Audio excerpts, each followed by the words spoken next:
So, Phil recruited me to sell these cards, and now I am recruiting you. Don't worry about Phil. He drives a Corvette. He is doing just fine.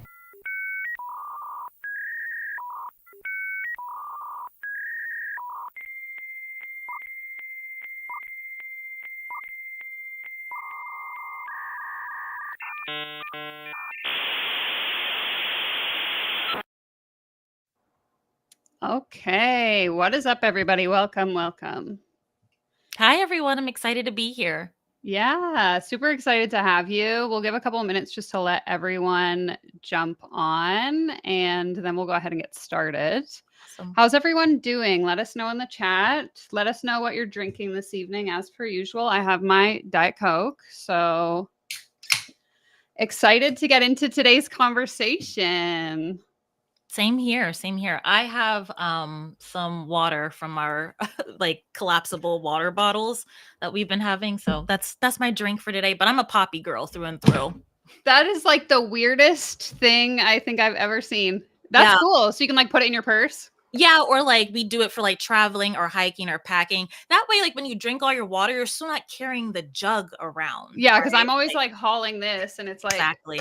banging around. Yeah. That's cool. So Awesome. Okay, Hillary's here. Suzanne, David, Marie, welcome, welcome, welcome. Cool. So I feel like for those of you that have been to my channel many times, today's going to be a little bit different just because we're mostly just going to be chatting. We're not reacting to anything. And I'm excited to get into this conversation. So thank you so much for essentially volunteering to come on and chat. I haven't had anyone from like the content I've reacted to come on and actually want to have a conversation. So I think that people are very excited to hear. Now, you are from the US, right? Someone is asking in the chat. I am from the US. I am from the and here's my collapsible water bottle Yeah. falling everywhere because it has no structure. So I'm gonna put it on the floor. But I am from the US. I'm from Baltimore, Maryland, originally, and then I grew up in the DC area. And now I live in North Carolina in the country. I met a boy and got stuck, but I'm itching to get out of here. I'm a city girl through and through. I actually recently just went to Montreal and Toronto literally 2 weeks ago for the first time. It was a vibe. I loved it. Montreal is probably my favorite city. I live in Vancouver, but Hmm. aside from Vancouver, Montreal is like one of my favorite places in Canada for sure. It was amazing. I loved every moment. I more loved the weather. It wasn't sticky or hot. It was nice and cool. The weather was perfect. Yeah, and the people were fantastic. Yeah, I think you must have come at a good time. We're in a heat wave right now. So I'm like, Mm. if anyone is upset about the audio, it's because I have a fan blowing on me. No, we must have dodged a bullet. Yeah. Yeah. Cool. Okay, well, we can go ahead and jump into the conversation. I know I mentioned this to you as we were kind of getting ready, but as people have questions, you can just drop them in the chat and I'll do my best to kind of moderate those, pull them up on the screen. And then I also gave the opportunity for people to submit questions ahead of time. And I know a lot of you did a really good job at responding to that. There was honestly, from the list I sent you, that was probably like half the questions that I got. So No, cool. at risk of this being like a 7-hour conversation, I'm going to do my best to keep it succinct. Okay. I guess we can go ahead and jump right in with the most obvious question. If you want to just kind of introduce yourself to the audience, let people know who you are, what your background is, then we can kind of take it from there. Sure. My name is DL Sharon. I have a business helping women of color increase their sales, have business knowledge, and grow their business acumen. I started off as a social worker, so I'm a social worker by trade. I did my bachelor's and my master's in social work. I worked in nonprofits. I also worked in the prison system. And then before I left and I did my business full time, I worked at Duke University working with international students as their social worker. And so I love the conversation of ethics. I think it's really important. That's a big ethos of mine, is ethics and making sure that we are doing good. And so I was super excited when you took me up on my offer to come here, and I'm looking forward to chatting. Cool. Yeah. Thank you so much. I always find it interesting to kind of hear, what has led people to the coaching industry specifically. So if you could speak a little bit to Yeah.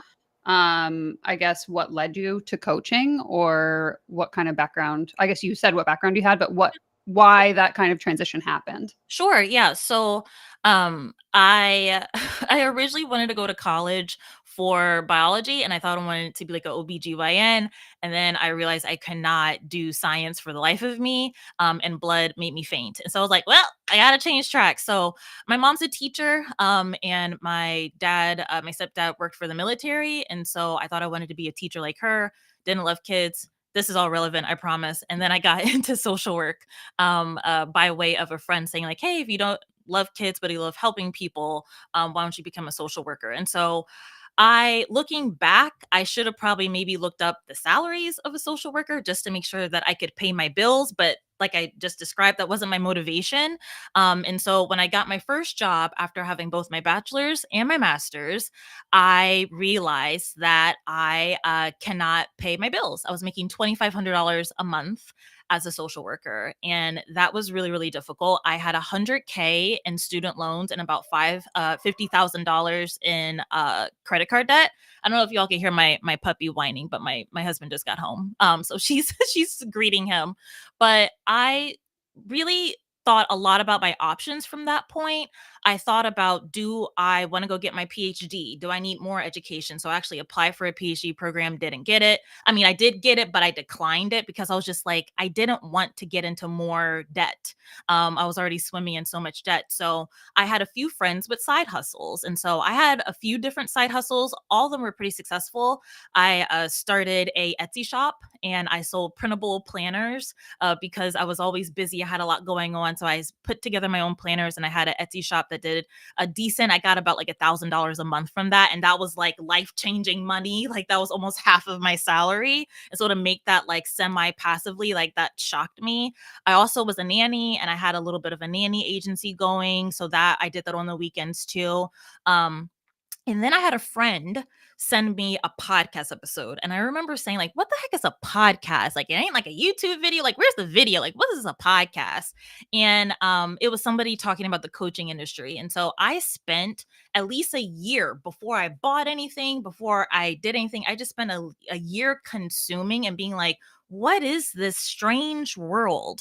And then I started as a life coach. I started because of my background in social work. I started as a life coach and I got my first couple of clients. I was making about 2K a month with that.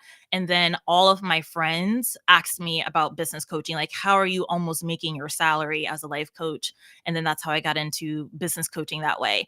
I was very hesitant to get into business coaching because people have tons of opinions about business coaches. And of course, there's a lot of harm in business coaching. So I was really hesitant. So for the first 2 years of business coaching, the only thing I promised people was, I'm going to just help you sign your first client. Like that was my promise for 2 years. Like I didn't want people to, think that they were going to get the sun and the moon or stars or be a millionaire. I just wanted to keep expectations really low. And I worked on my skills and I worked on my craft and I grew my business from there. Cool. Thank you so much for sharing that. I think it helps to provide a little bit more context because it can be easy to make assumptions, I think, when we watch, silly little videos on the internet. I don't know if you know this about me, but when I react to content on my YouTube channel, I typically don't know the people. Like the video that I made of you and that other woman, I didn't know who either of you were. Someone in my audience sent it to me and I was like, let's go. Sure. Yeah. I'd be curious, did you watch that video? I did. I did Mhm. watch it. Yes. Yeah, I did. Okay. And so I guess my question regarding that is whether or not you still stand behind some of the or all of the statements that you made in that video. Sure. Yes.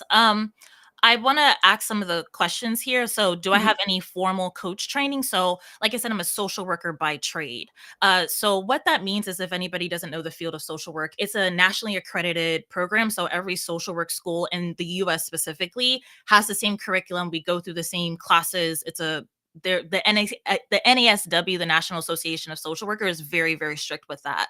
And so within that, I take classes on how to work with individuals. So I've had my calls reviewed, therapy calls reviewed by licensed social workers, by PhD social workers. I've had that since the age of 19 when I first started taking classes. So I've had a ton of experience in the helping professions before I ever became a coach. But to answer the question, yes, I do have coaching certifications. I have a few different ones that I have. Some I've loved, some I haven't. I don't love, and I don't condone. But yes, I've been in coach training for a very long time. I've had my own coach training. But to answer your question, do I stand behind some? I want to make sure I remember what you said. Do I stand behind some of the claims that I've said in the video? Oh, I lost you. I lost your sound. It might have been me. It was me. I Oh, muted okay. myself. Okay. Yeah, so I'm just curious as to whether or not you still stand behind some or all of the statements you made in that video. I took the time to rewatch it yesterday, and there was a few statements in particular that seemed a little bit questionable to me. So I just want to know whether, like, what your thoughts were when you watched that video. Sure, yes. It was a year ago that it was put out, and I think myself and the industry is in a completely different place. So, I still agree with some of the things I said. I think the context is very different now in this market. So if anybody doesn't know the video, I was basically talking about investing in a coach and then consistently investing in coaching. And to some extent, I agree to that. I also said in the video, and you actually pointed it, Danielle, you pointed out on the video of like, I actually said, like, I have taken a break from investing because the person that I was investing in, they decided to go in a different direction and I didn't want what they were buying. And so I 100% believe in some different reasons why people would take a break from investing.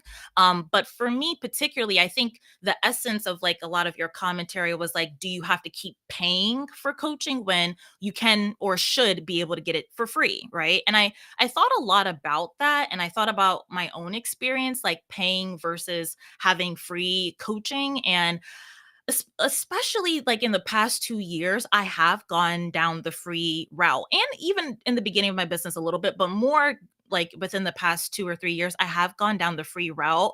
I have gotten on calls with people. I have text groups with people. I've even flown for free to meet up and mastermind with people for free, other people in the industry.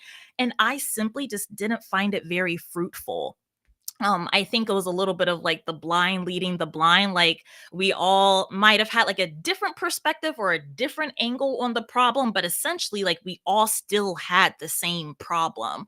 And I often found it like a waste of time. And I'm thinking about like this one particular situation where maybe it wasn't this past Thanksgiving, it was the Thanksgiving before, the weekend before in November. I got on a plane. I flew to Austin, Texas, and I met with about 6 people. Some of them made more than me, some of them made less than me. And we were all masterminding together. And I just walked away being like, I left my family, I got on a plane, and I really didn't get anything from it. Like we were all just being like, let's try this, let's try that. But I didn't really get anything from it. So I think it was nice to be in community. 100%. I think it was nice to be in community. I think it was nice to hear the stories from other people, but like tactical business like direction I didn't necessarily get from free communities. So I think that, and I think like that's a bigger conversation of like, why are free groups like that? Like, why are free meetups like that? Can we change how we do free meetups? Like, I think we can 100% have that conversation. But for me specifically, I have found it in my own business. I have found it helpful to pay for support. And I've paid for $17 memberships all the way up to a lot more money from there. Yeah. What are your thoughts? Well, I just find it interesting because to me, it doesn't sound like it's necessarily a price tag issue so much as like accessing the right people. Like if you can find people who, and I use this example, people on my channel have heard this a million times, but my partner runs or used to run a very like massive startup here in Canada. They average about $50 million ARR. And through that company, he had a mentor for free who was the former CEO of one of Canada's largest like multinational conglomerates. And so it's like to say that the only way you're going to get valuable mentorship is if you pay someone, to me doesn't really make sense, because I know even in my own business, as long as you network in like the right communities, which maybe isn't accessible to everyone, and sometimes you might have to pay for access because you don't have the ability to go out and actually meet people. for like an able-bodied, capable individual, I think there are opportunities if you put yourself in the right rooms to access the people that are going to help you level up in your business, right? And so I just found it interesting that there was a particular statement in the video where you essentially said that a cheaper price means that it's lower quality, and I just fundamentally don't agree with that argument. Yeah, so specifically within that, I remember that statement being said. Specifically within that argument, we were saying that if you're paying for something of the same nature, I can be a lot more specific too, but if you're paying for something of the same nature and you were more just being like, okay, they teach content marketing just like how this person teaches content marketing, but they do it for a quarter of the price, then we were thinking like, okay, 9 times out of 10 what I have seen, which is like the not so like flashy shiny part of the coaching industry, is that person is like a knockoff of that other person, and that's why it's cheaper. And so we actually said on the video to that exact same, we said pay for something else, like pay for a completely other skill. But if you're paying for something where you know it's like a cheaper, like that person learned from somebody else, and then they're just taking that and being like, hey, I studied under that person and I'm charging a quarter of what they promised, then that might be lower in quality. But we actually said, like literally the sentence after that, we said, pay for something completely different. Do you have another business skill that you want to invest in? Do you want to have like pay for a completely different problem? But if you're like doing like it as a step down from a person who they were mentored by, you might be disappointed. And that too was just also experience. Like I had people who they invested in some big coach. They also invested in their protege, if you will. I personally don't believe in that. That goes against my own personal values. But like if they invested in their protege, then that person was disappointed. They were like, it was just like a repackaged version of what they did, and I paid money for that. And I was like, yeah, I wish you invested in something completely different, not the protege. Does that make sense? What do you think? Yeah, I think so. I just have a follow-up question to that, I guess, Yeah. based on the comments on Reddit where we initially got connected. Yeah. Someone had mentioned, and again, I'm not too familiar with your work. I haven't been in your bubble, but from my understanding, you trained under Stacey Bayman. And so people were essentially accusing you in that thread of building your business by being in the circle of your mentor. And so just to go along with what you were just saying, Yeah. I'd be curious to hear, first of all, whether or not you believe that's true. Second of all, what you do as a coach then to differentiate yourself from your mentor if you want to, have that individuality and be able to offer your clients something different. Sure. So similar, and I said this on this thread as well. I actually made $500,000 before ever working with Stacy. I made $500,000 without ever being a part of her mastermind. So like factually, that's not true. Just literally like business history. And so I was not her protege. I didn't study under her to make $500,000. And so that's like the first part of that. But the second part is I said this I said this somewhere. I can't remember which Reddit thread. I love Reddit. I love responding to people on Reddit, as you could probably tell. But I said too, like, I never opened up any of her sales trainings because I also teach sales. So to this day, right now, I do not know like her sales call process. I have no idea on. There are several things that I don't know what she does. And I purposely want her to keep her intellectual property. I just think that's respectful. So I personally don't even know what those things are. She in the past has coached me on my mindset and has given me different things to think about for my business, or I'll give her a problem and she'll give me her perspective on it. But as far as her like intellectual property and her packaging, I have not even seen some of her packaging for her sales call materials and things of that nature. So I do think there is a world where you can work with a mentor. And I'm sure this is similar, like the example that you said, like in the tech industry, or like because like I'm just going to guess like software is software, right? Or being a lawyer is being a lawyer, or being a doctor is being a doctor. Like I'm sure like in the world of mentorship, fundamentally, that's a really like important like conversation. Like, okay, you have a mentor, but making sure that you keep intellectual property like different, I think is a conversation that I think we're having across the industry when it comes to mentorship. Yeah, because like fundamentally, and someone mentioned this in the comments here, this is something that comes up on my channel all the time. The current iteration of coaching, and I don't know if you want to disagree with this, but it's very much appearing copy paste. Like I can scroll through Instagram to 10 different business coaches profiles and they all look almost identical. They're all using the same marketing, same verbiage in the like words that they're using, the copy that they have on their websites. And then you hear feedback. And I mean, I've heard a ton of feedback because I have this channel. People can submit their stories to me and I'm hearing the same things over and over again. You know, I was sold X and the coach delivered Y. I was told I would get outcome ABC and I got nothing. And so I know in the stream that I reacted to of you and that other woman, there was this conversation around, you know, personal accountability. And while I understand, yes, in certain circumstances, there is a level of maybe you didn't do your due diligence, you hired a mentor that wasn't a right fit. Ultimately, I think if we're seeing this, you know, people just following each other and not really practicing discernment in terms of what they're implementing in their business coaching business, ultimately, I don't think all of the onus falls on the client, and there is responsibility of the coach to actually provide the thing that they're promising they can provide. So I'd be curious to hear your thoughts around that. Sure. Several thoughts. And so I'm never for people lying in their marketing. Or I remember back when I was starting a business coach, I had a client and she bought in a program and she was sold like it's this bustling community with all these people and all these things. And she signed in and she was the first person in said community. And so, and she was just like, I literally feel bamboozled, like I feel lied to. And so I 100% don't condone anything like that at all.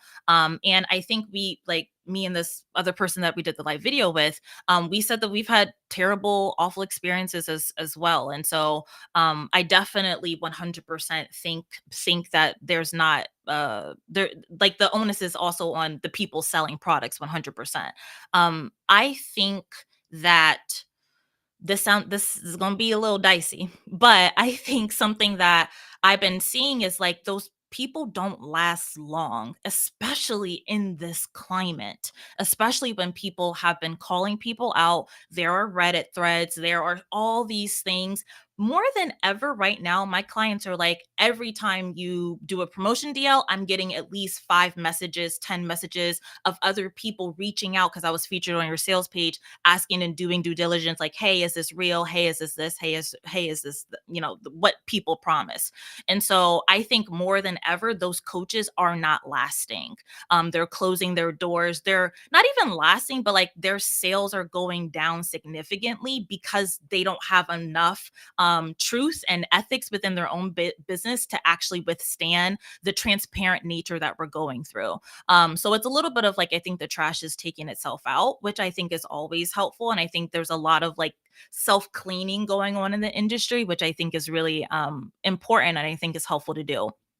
I will say, now more than ever, I think consumers are realizing what their rights are. People have been doing chargebacks, and like winning, right? And people have been doing disputes and they've been winning. And so I think people have been like line iteming contracts and asking a lot more questions on the contract. Something that we do is we post all of our contracts in our programs. Obviously, they read them before they join, and we always let them know when we're updating our terms and conditions. And we tell people, if you have any questions, reach out to us. I've made my lawyer available. My lawyer is doing a training in both of my programs as well.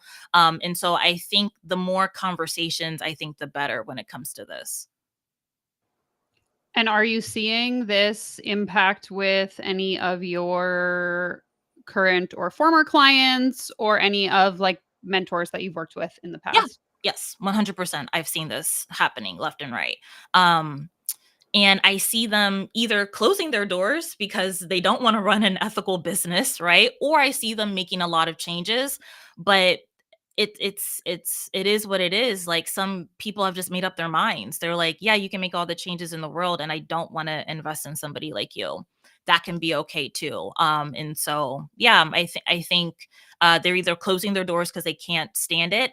They can't stand it, but they also don't want to be held to those expectations. Like I can 100% talk about like the changes that I've made in my own business, but they don't want to adapt. They don't want to listen to their customers. They don't want to. So they're just like, okay, well, I'm going to close my doors and start something else, start an MRR course or whatever. Like they will make those, and I'm sure you've seen those videos. Like they will make those pivots because they just don't want to hold themselves to that standard. Whereas I'm like, no, let's hold ourselves to that standard. Let's see how we can do better. So what has that looked like for Yeah. you? Like I know when Stripe changed their terms of service back in May, I think it was, to include things like misleading marketing, income claims, that kind of stuff. A lot of coaches, like on Threads specifically, were like freaking out, for lack of a better term. Yeah.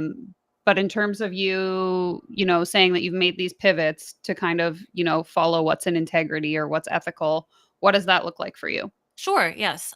So we for the first 2 years of my business, my program was lifetime access. We decided to drop the price and make it 12 months access, but recently we dropped the price and we're going back to lifetime access just so that people can have a lot more flexibility in the offer. They don't feel like they have to rush. They don't feel like they have to get their money's worth right away. Like for example, and my client has come on my podcast and talked about this. I'm not putting her business out there, but I had a client go through like a nasty divorce as soon as she enrolled in my program. And it took 6 months to recover from that. And she then, when she came back, she was able to sign 14 clients. And she was like, thank God I didn't have 6 weeks access or 8 weeks access to this material. Thank God it was here for life. And so we recently made that change. Like what I just alluded, I cut my price in half. That's what I did. I did that last November. Also within my other program, it was a 6-month program. I decided to make it 12 months, keeping the price the same as well.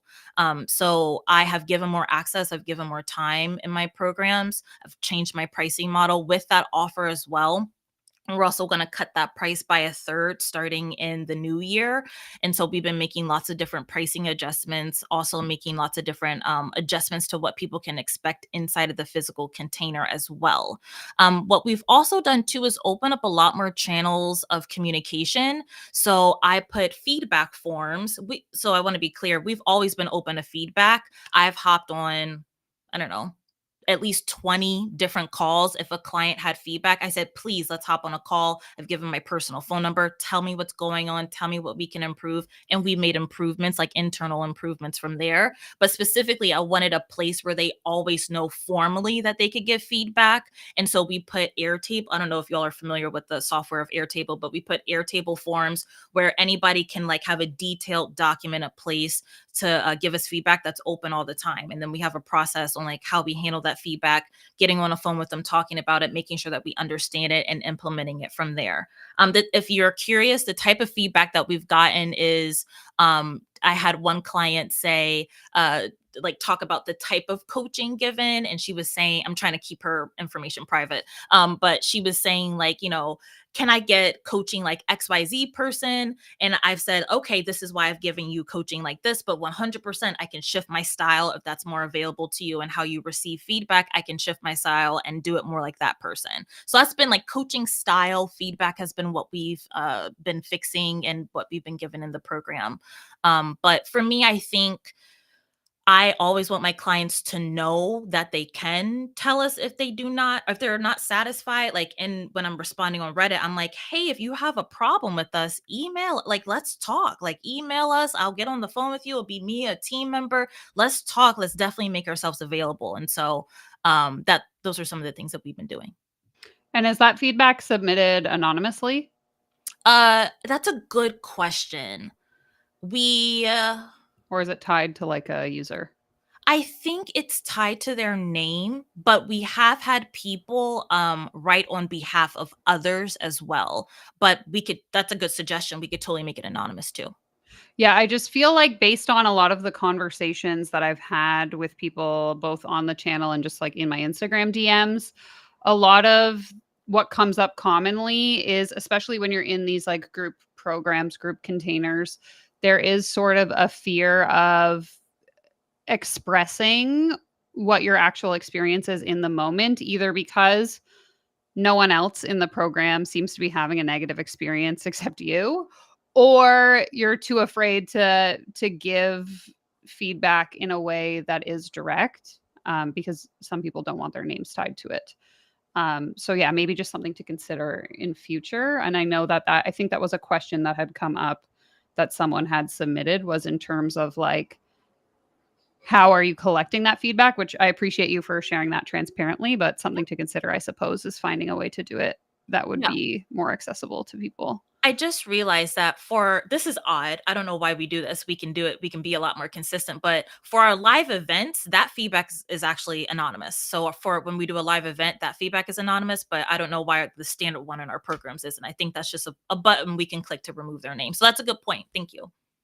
Yeah, and then I guess someone was asking if you would ever be willing to have a independent third party survey your current and former clients, if that's something you've ever considered or thought about.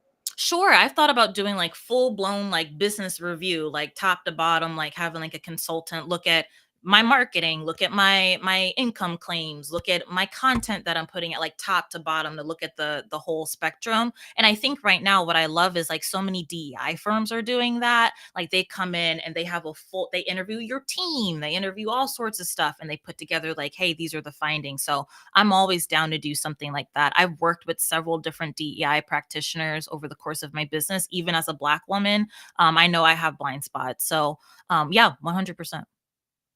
Awesome. And then I'm just looking there was another question that came up in the chat here specifically about your team. I don't know where it is. But something along the lines of like, what is your team? Oh, here we go. Who is the we? Do you work with a team? Are they full-time employees, contractors? What does that look like? Because I think a lot of the times, again, this is something that has come up in a number of the conversations I've had, is like people joining a program under the impression that, Sally Smith is going to be their coach. And then they get into the first coaching call and Sally has hired Sarah to do all of the coaching. And you're like, what the fuck? I just paid you $5,000 for what? Yeah. So 100%. And so speaking to that specifically, like coaching team. So I have an ops team and I have a coaching team. Yes. I've thought a lot about that as well. And recently for my past enrollment that I did, I actually had my coaching team as a part of my sales process. So we did a podcast interview and we put that on the podcast. And so everybody got to hear their names, their backgrounds, their credentials, what they're doing. And then a part of my free masterclass that I did, they actually all came on and people, before they even paid money, they got to interact with them, ask them questions on the masterclass as well to kind of break that fourth wall that you're speaking to. So I'm all for that. We put pictures of them on social media and they've done takeovers on my social media and my clients love them. My clients like, oh, so-and-so is here, like doing a takeover on DL's account. And so we've tried to break that fourth wall as much as possible so nobody is surprised. But yes, the we is I have a operations person, I have a coaching manager, and then 2 other coaches who work under me. So 3 coaches altogether. And I personally love that because I have been in programs where it's random. Like it's not a consistent coach. It's not somebody who I have a relationship with or I've seen throughout the program on a consistent basis. It's just like a random person plucked out of the person's network and then coaching without any context. And so we definitely want to make sure that it's consistent so that the clients can build relationships with them and start to trust them. We also pride ourselves on like having extensive notes. Like one of my pet peeves too is if I'm getting coached by a stranger, you at least should know who I am. Like you should at least know my name, know my issue, know what I've been getting supported on. And so it would burn me up when I would have to re-explain myself every time I got coached. And so we have an Airtable is like a little hub for everything. We have a detailed note-taking system. So our rule is a client should never have to repeat themselves. And they should never have to repeat themselves. They shouldn't have to update the code. We should be doing our jobs, taking extensive notes so that the person can just pick up where they left off. And just as an aside to that, do you follow your clients on social media? Not all of them. No. Okay. I totally can. But no, not all of them. And Yeah. is there a reason for that? They haven't asked me to. Okay. They've never asked me to. They've never requested that. And we do reviews. So if they are like, hey, can you look at my content? They'll say, hey, these are the posts I've been posting. Here's what I've been doing. So we have reviews and we do Loom videos and screen shares, like saying, hey, fix your content like this. But they've never asked me to follow them on social media. Sometimes the few that I have from like back in my earlier days when I was smaller, they say it scares them sometimes, right? So I think they like their privacy as well. But yeah, I'm curious, has that like come up or has that been like a point of conversation too? Yeah, so I have mixed feelings about it, but I know that some people, this was it must have been on Threads because that's where I spend most of my time. But someone was essentially saying something to the effect that they had worked with this mentor for, I don't know what it was, 6 months maybe. And I guess they didn't have a good note-taking process, Yeah. but they get on this call and the coach still hasn't figured out, what their business is after working together for 6 months, which led them into like, if you just followed me on social media, you would obviously know what my business is. Or And so I was more just asking out of my own curiosity whether or not that's something you do. But I suppose if you have a system that is already effective at keeping track of that information, it's kind of irrelevant whether or not you follow them on socials. But yes, but that's unfortunate. I want to be clear. Like, that's super unfortunate. And on the coaches front, it's just like, what problems have you been solving for 6 months if you don't even know what they're doing? Like, that means like you haven't even been able to help them if you don't even know what they're fundamentally doing. So what have you been doing for 6 months? Like, just and I talking? think that's really the issue that comes up in so much of my content is like the business coaches that are selling air. It's like, I have this great dream and you can live the same life as me and it's so amazing. Da da da da da. And then you get in the program and they're like, oh, believe in yourself, write it in your journal. That's how you're going to build a 6-figure business. And why did I pay $5,000 for that? I don't know. Yeah. Yeah. I like, similar to what I said before, I really do think the industry is cleaning itself out of those. Like, nowadays, people like that literally aren't surviving. Like, to give an example, I saw this one coach, she was launching her program. She didn't care about her clients. Literally during the launch, people were attacking her left or right, being like, she's open for enrollment, do not buy. That's kind of what I'm saying. Like, people literally won't survive who are not taking care of their clients. Like, the industry is literally cleaning itself out. So then what are your thoughts around some of your previous mentors? We won't name names, but previous mentors of yours who have been under that fire on social media or Reddit or wherever. Yeah. What are your thoughts on that? Yeah, several of them. I'm thinking about this one coach that I invested in maybe a year ago, and I only invested in her one time, and she had a book, and people were even commenting on her Amazon reviews how bad her coaching program was, which wasn't even about the book. It goes back to like, people are just, we're self cleaning in the industry. I think it's unfortunate, and I think they have a great level of responsibility that they are not attending to. And I think they started listening too late. I think there were always signs back before they had like a big explosion on Reddit or a big explosion on social media. There's always signs, there's always clues. And I think they started listening just way too late. And so, yeah, and I think too, people are just being a lot more open and honest. And I will say, I felt like in the pandemic, where the coaching industry was experiencing the biggest boom, it's not that people got away with murder. I don't want to say that, but it, to your point, there definitely was this, anything is possible right now. This is the time to get in. 100%, that was the case. And then they didn't make it in this post-pandemic world. Like, they have not been able to survive outside of the pandemic, because the pandemic was not real life. The pandemic economy was not the real economy. People's business skills are completely different now because the market is completely different. And I think they caught that way too late. They caught that way too late. And when their audiences broke, like, had enough like trust broken, and it's just too late. And so I specifically too, I think a lot back to the Black Lives Matter movement in 2020. And I'm specifically thinking about this one white coach that was brutally canceled because of some very, like, she needed to fix herself. I want to be clear. And yet it perplexes me how she can literally have racist practices in her business and she's still standing. Right? She's still standing. She has yet never apologized. She has yet like never said what she did was wrong. I don't know what PR voodoo she had in the background going on. And so I think like people like that are still around, unfortunately. I did just want to give like that side of the story. Like I don't think not all the bad eggs are gone. But I think the people who have started to listen, they're listening too late. Yeah, I think that I would agree with that latter statement, and that's what's being echoed in this comment here, especially assuming that I'm thinking of the particular individual that you're referring to.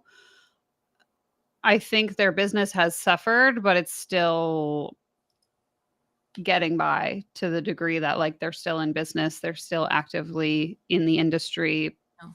And so I, if I may, mhm. I will say I'm thinking about this one coach that specifically made $13 million before she got canceled. Now that after she canceled, she can barely make 4 or 5. I'm thinking about another coach. She used to sell a $400 monthly membership. She now has dropped her prices to $97 a month because people are not buying it. So I do think it has hurt people's businesses. If we want like real concrete examples, I do think it has hurt people's businesses. But like for the example that I just shared, there's some people that still have not learned their lesson, and yes, they still are in the industry. And so then what do you see as being the solution to that as someone who is obviously in the industry, you still work with clients, you're still, essentially perpetuating the coaching industry just because you believe in it, you stand behind it, you're working with coaches every day, presumably.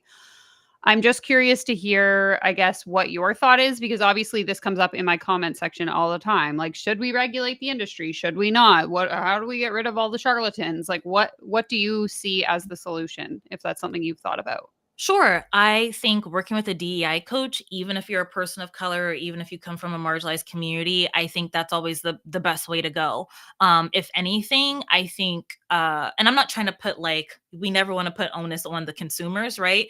But if anything, make that a requirement if you are going to invest, saying like, hey, you need to work with a DEI coach if you want my money. So that's something that is a personal value of mine, is that they have to be working with a DEI professional.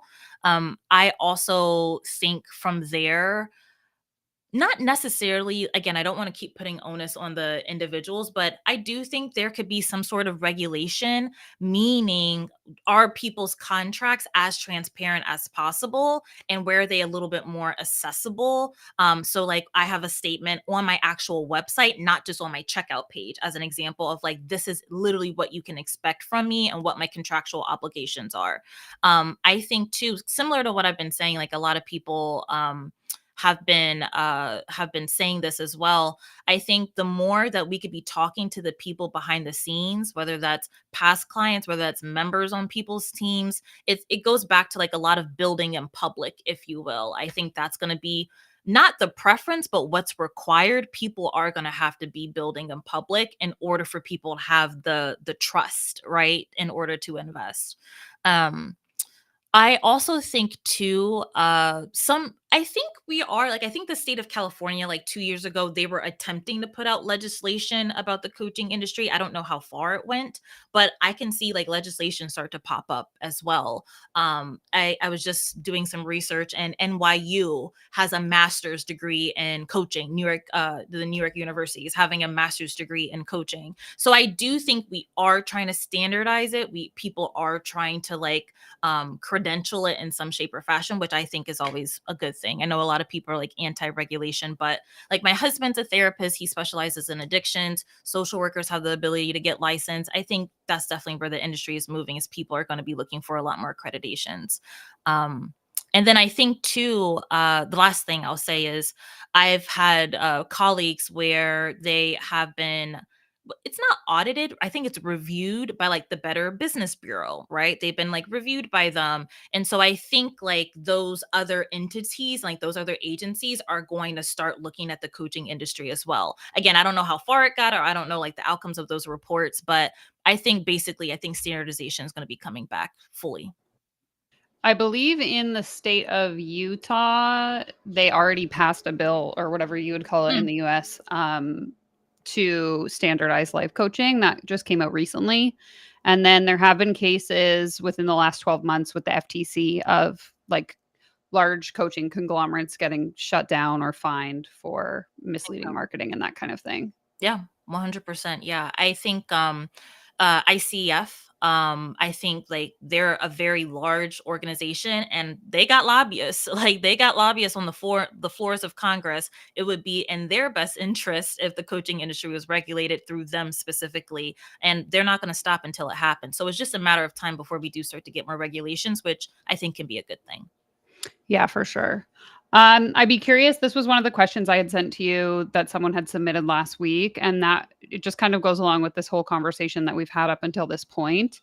And so, what ethical missteps you've taken or had experienced in your business, and what you've done to sort of course correct on those, or Sure. lessons that you've learned? Yeah, I would say one, and I've like been public about this, is there was just one round of my program where I did pay in fulls. And the pay in fulls could be like a split pay. I did have that option.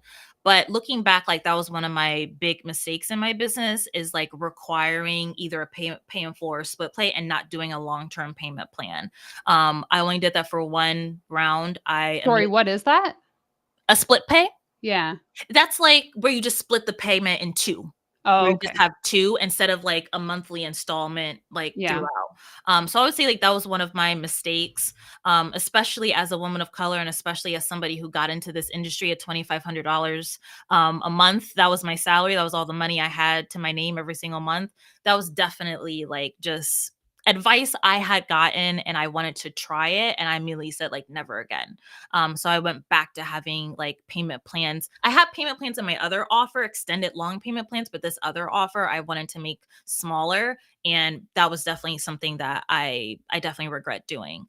I would say like not putting up our feedback forms sooner in our programs. We always had an inbox, an email, as a client at dlsharon.com. We've always had that where people, it was an open inbox. They didn't have to like do anything, open form, if you will, for people to submit things in.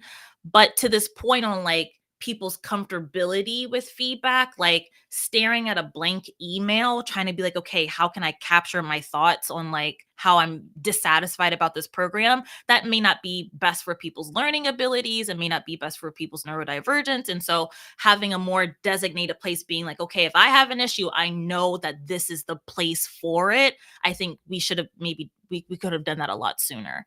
I think the coaching team stuff that we've done, I did right when I had co-coaches. So once I started having co-coaches in this one offer, we went ahead and we made sure that they were a part of the marketing. What else? I saw that email and I saw that question, and those were like the two biggest mistakes I think I've made. Yeah, thank you. I appreciate that. I'm just Yeah. trying to, there's some like anonymous submissions in my DMs. So I just want to make sure that I haven't missed anything. Sure.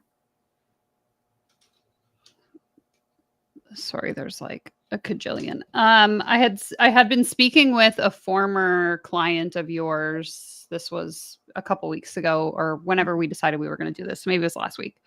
And she had shared, and obviously this is alleged. I'm not stating this as fact. Oh. She had stated that in her experience working with you, her business wasn't doing well, for lack of like a 4-hour long explanation. And your response to her was to just go get a job. Mhm. And so I'm just curious, I guess, as we talk about, building coaching relationships, being in these programs where you're paying all this money to have that guidance and have whatever, what is the point when it reaches that? Because obviously I don't know the context. I don't know the whole story of your relationship working with this one particular individual. No. But when would it reach that point where you're just like, okay, well then go get a job, because obviously this isn't working for you? Because to me, that seems like kind of harsh. Sure. So that has always been my ethos a little bit. I worked for 2.5 years building my business on the side while working my 9 to 5. I had a 3-hour round trip commute by bus because I couldn't afford the parking on campus. I don't know if y'all know this, but universities charge their employees to park their damn cars on campus, and it was $100 out of my check and I couldn't afford it. So I took the bus because it was free. And so I 100% know what it's like to work a bit, like work your 9 to 5 job and also grow your business. For several people, especially women of color, what happens when we're full time is our nervous system is shot, right? Our nervous system is shot. We're not thinking clearly. We're not able to access higher level thinking when we're scared, when we're not getting our bills paid, when we're not doing any of those things. And so it has served my client. And I think I said this. Yeah, I'm pretty sure I said all this to a T in the Reddit thread as well. I have been like, it has served my clients well to have an additional source of income while building their business so that they can actually have the capacity to think about their business. I also I go to that as a last resort. So I don't know how long this client of mine have been working. I'm assuming I don't know who this person is. So I'm assuming that we were working for a really, really long time before that was my last resort. That's never my like, okay, I just met a client, she's struggling, go get a job. That's never my result. But if a client is unable to take action in their business, if they mentally and their nervous system wise, like they are scared all of the time, even though we have reviewed their content, we've looked at their sales calls, we've reviewed their launches, we've reviewed their offers. We have, again, we take an extensive note-taking process. If we have had buckets and buckets of feedback for them, but they're all they can think about is my bills aren't paid, my bills aren't paid, my bills aren't paid, then I think it's the most ethical thing to do to say, maybe you should consider getting a job. If that is the point that they're in after extensive like amounts of feedback and their nervous system literally prohibits them from actually taking action on it. And so that's always my last resort when giving feedback like that. It's never my first thing ever. I think like another part of the conversation too is, again, we take notes for our clients and for ourselves to show them and have a record of like, okay, here are all of the suggestions. How can we get you taking action on this? Even though we've told you like you should edit this, you should edit that. If you only take 2 out of our 10 suggestions, how can we get you taking at least 5 out of 10 or 7 out of 10 to get the needle moving in your business? Okay. Yeah, that's a fair response. And I guess that leads into another question that was submitted ahead of time, and that is whether or not you believe that there are ethical or supportive 9 to 5s that exist. Just because if I'm referring my clients, go get a job, Sure. but then I'm also in my marketing saying Jobs are racist. exactly. Yeah. What are your thoughts on that? 100%. This is like one of my top questions as well that I get all the time. I literally have a book on Amazon called Don't Call It a Side Hustle because I fundamentally believe that women of color can and should have businesses. And so it all depends on like the person's ability to take care of themselves financially. So I'm never on the bandwagon of jump ship. I remember being very frustrated with that marketing of, I just took a leap and I figured everything out and everything was delivered to me. Like that was not me. 2.5 years. 2.5 years of taking the damn bus to go to work to build my business. Like that was not me at all. And I do it more. I have that messaging more from the standpoint of women of color will put their long-term wealth. We're talking their ability to buy a house, their ability to take care of their children, their ability to invest for their retirement on a job that did not promise them anything. And so it's more from the standpoint of your long-term wealth should not be solely based on somebody else giving you a paycheck. But 100%, if you're unable to work in your business and you need money to pay your bills, I'm not going to force a client to go live every day on Instagram to pay their bills or pay their mortgage. That would be cruel. So it's more from that perspective. I've also gotten super creative with clients like, can you offer a done for you service while you get your coaching business up and running? Can we figure out a way that you can work in somebody else's business while you get yours up and running? So it's not always a job or like the definition of a job is loose. But can we get you income so that you can feel safe is always my game. So then what is your screening process for clients? This commenter brings up a good point here. Harrison says, but if you see another prospect who can't afford university parking, blah, blah, blah, blah, blah, wouldn't the ethical decision be to make sure that they regulate their nervous system prior to coaching? So what is like the the screening process to ensure that you're not letting someone into your program that is already not in a position to receive the coaching? Sure. We say that. We say that in our webinars. We say who it's for, who it's not for. We get messages all the time like, I would have to really put everything on the line to invest. We have several emails that say, hey, don't do that. So if anybody is coming to any of that energy, I don't take their money. We have a philosophy that like, don't take scared money. If the client is scared, do not sign them up. It won't end well for you or them. So that's one of our principles within the business, because it just doesn't end well. I also, for my higher level programs, we have an income requirement to see, do they have some sort of skill before paying us? And we have declined many people who are like, I'll figure it out. I'll hustle my way. I'll try and try. I just want to be included. We're like, no, if you already aren't feeling safe, if you aren't feeling good financially, do not take any risk.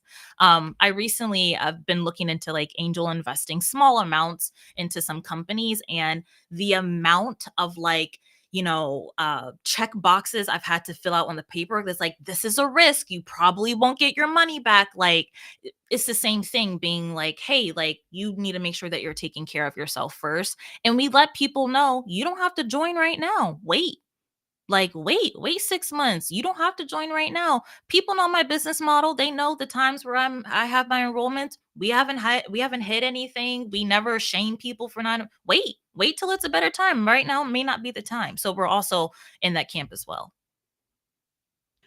Okay, and who are the like primary clients that you work with? Sure. I would say they are women of color. They have some desire to have a coaching business specifically. They have the biggest hearts in the world. They have the biggest hearts. All of them are older than me. I'm in my late 20s. All of them are way older than me. They have families and they're looking for some sort of career pivot. That's typically who it is. They have advanced degrees. They have master's degrees. They're very smart. And they have typically experienced something negative at their job.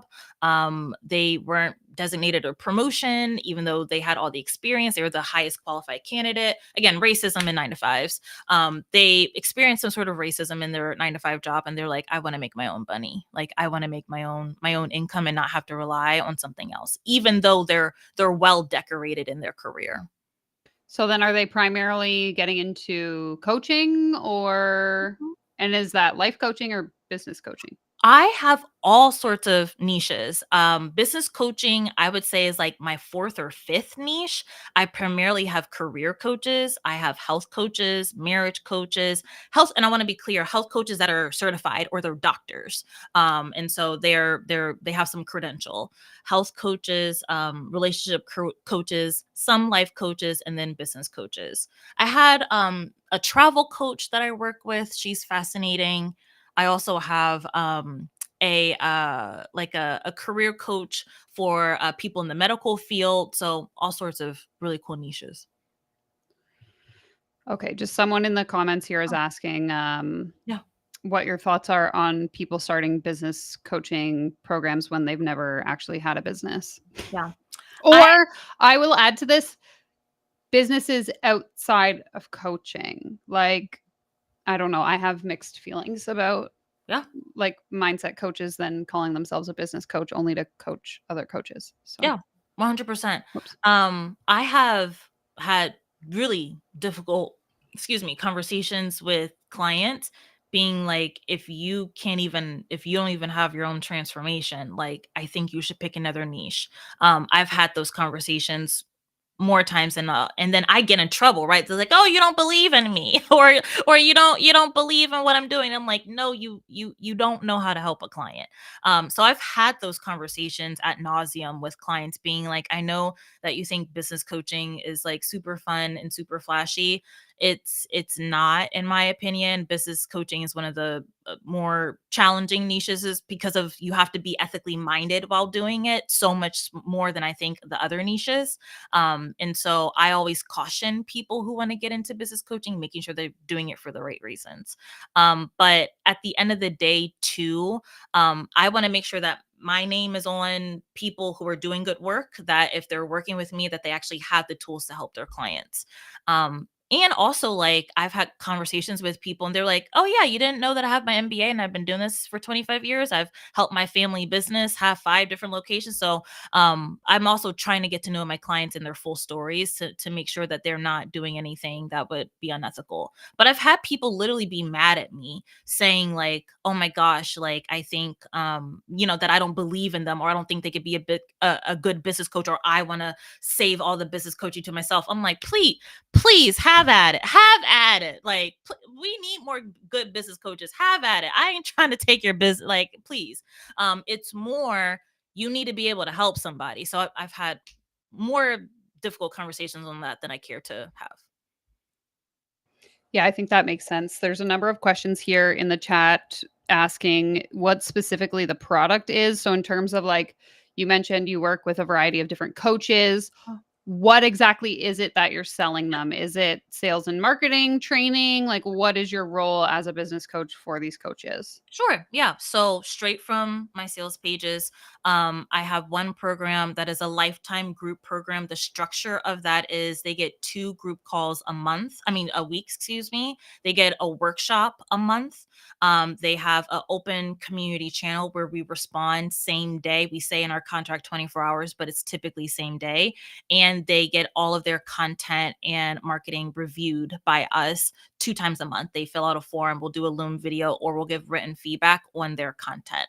That is a lifetime access program. The promise of that program is to double your investment and hit 5 to 10K months on part-time hours. The part-time hours angle is like kind of like my thing, if you will, because I built my business on part-time hours. So that is the one program I have. And then I have a higher level program that is more geared toward launches. And so we have 5-figure one-on-one clients, and then 6-figure launches is the promise of that offer. That offer has a lot more stuff in it. They have 3 hours a week of group coaching. They also have 2 one-on-one sessions a month in that offer. They have everything that they can submit for review, their sales pages, their content, anything, mindset, journal prompts, whatever, anything they want, they can submit into us.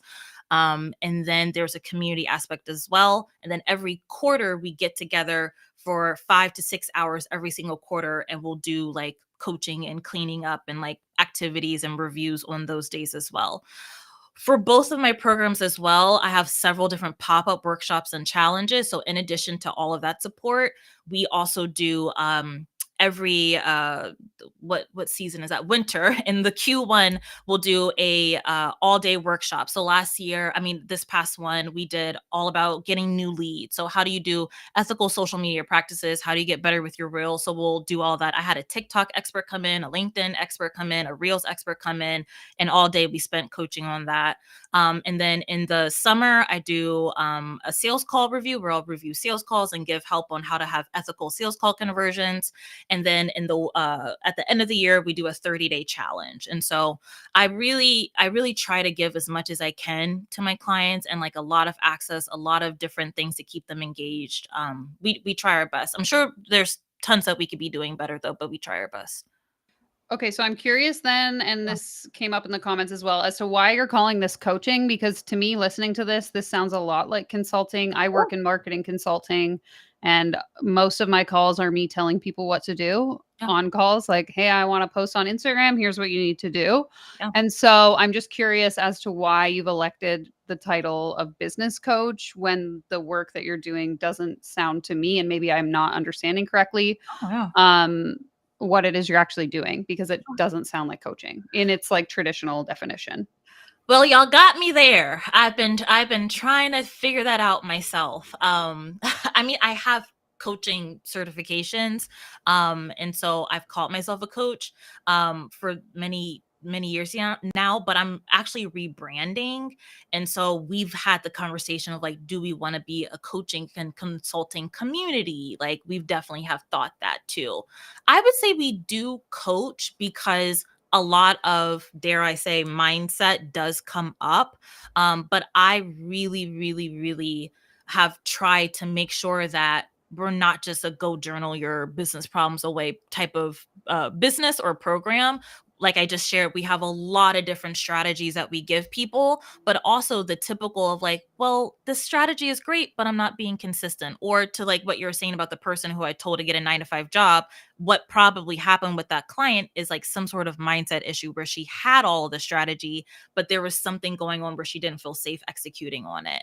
And so I think like all of the, and I actually think like this helps with the ethical conversation where I've thought a lot about, do we just want to tell people what to do? And if they do it or not, we don't care, right? We don't care if they have the tools to actually implement on it or if they feel safe showing up on social media. Like, we don't care. But I was just like, I would want people to actually implement on the strategies that we're teaching them. Yeah. Okay. Yeah, I think that that's something that comes up a lot in the conversations that I have, and even just the discourse that I read online is, and even myself, when I started making content on this like 2 years ago, I think that I was kind of confused too as to like what is coaching, what is Oh, consulting. And the more content that I consume and research and all of that, it becomes very evident to me that I think a lot of people, and I'm not saying you do this specifically, yeah. but just in general, a lot of coaches dabble in consulting but call themselves a coach. And then it creates this sort of perception, I guess, where like, well, all coaches are stupid and they don't know what they're doing. And it kind of discredits the industry as a whole because the coaches themselves aren't actually delivering coaching. And so when the client doesn't get the results, it just becomes very messy, I think. So, Yeah, and I think it's more of like, what does the consumer want in a situation like that? It's kind of like a double-edged sword of like, okay, if we coach you to do what you want and to like work on your belief, then you're not getting enough strategy. But then if we give you too much strategy, but then you don't know what you want to do and it was just given to you and it was too much consulting. So yeah. it's this hard dance of like, okay, well, like, what do y'all want us to do? A little bit like, okay, well, what are you expecting? And so I think like it's a lot of like pointing at each other and pointing at the wrong thing. Like when it comes to that, it all goes back to expectations where it's just like, yes, on my sales pages, I have like, I talk about the mindset and the tools and the social work background that I bring to business coaching. And also I talk about here, we're going to review your copy. We're going to review this. I think a lot of it goes back to expectations. So people just know what they're buying. Yeah, makes sense. I want to address this because it's coming up a lot in the comments, and it was one of the questions I submitted to you ahead of time. And that's the discussion around or discourse around pricing in the industry. It's something that comes up in literally every single video that I make. The like overinflated, in my opinion, pricing in the coaching industry. I guess why the industry standard, and you might not have an answer for this, but I'd just be curious to hear your perspective. But like why the industry standard is to charge thousands and thousands of dollars for your offers. And then someone else had just said, in terms of like helping your clients, how do you help them determine their prices if you're making claims like reach 5 to 10K months or whatever? Yeah. What are your thoughts around pricing? I've shifted like kind of what I just said, like with my payment plans and shifting my payment plans. And how I talked about how I've dropped my prices before. I've thought a lot about pricing, um, specifically within the coaching industry. And I'm curious, like what other conversations you're having, Danielle. Um, I I think the coaching industry, if I may say, we're one of like the few industries that give a lot of value, if you will. Like I think about my business, I literally pay a podcast manager, I pay a social media person, and I don't have to, right? Like I don't have to. I could do it myself, right? I mean, it is my face and all the reels. Like I do show up in that way, but we give that value for free versus like a restaurant isn't giving away a free meal once a month, right? And so that's just it's not like it's a question I've been asking myself, like how did the industry get set up that way? Why don't we all just have websites and people just pay us from the website? Like, why do we, like, what is this concept around free value? I think that's more of the conversation with the pricing. So it's like, if we are giving away so much free value in our content, and I get like literally DMs and emails. I don't ever publish them or anything like that because I don't think it's necessary, of people being like, I signed my first client because of you. I was able to hit 10K months because of you. Never paid me a dime. So that happens regularly within my business. But I think like the inflated pricing goes to like the amount that we put into free value. And I want to be clear, one, people can say like, that's not free value. They're just selling their services. There are definitely people that don't give anything away from free. It's just pitch after pitch after pitch. So I want to say like those people exist. But I have been thinking like, if we didn't have the social media part, if no one had a podcast, if we didn't have content going out on Instagram or emails or anything like that, if that wasn't our business model, will we all just have websites and our prices would be much lower? So I think about that part of pricing, and that wasn't necessarily your question, but I think like another. I also just Yeah. don't, for the record, like, I don't think I agree with that Yeah. mentality of like, as someone who I am a content creator, I have like, for example, I have a TikTok with 60,000 followers where I share small business advice.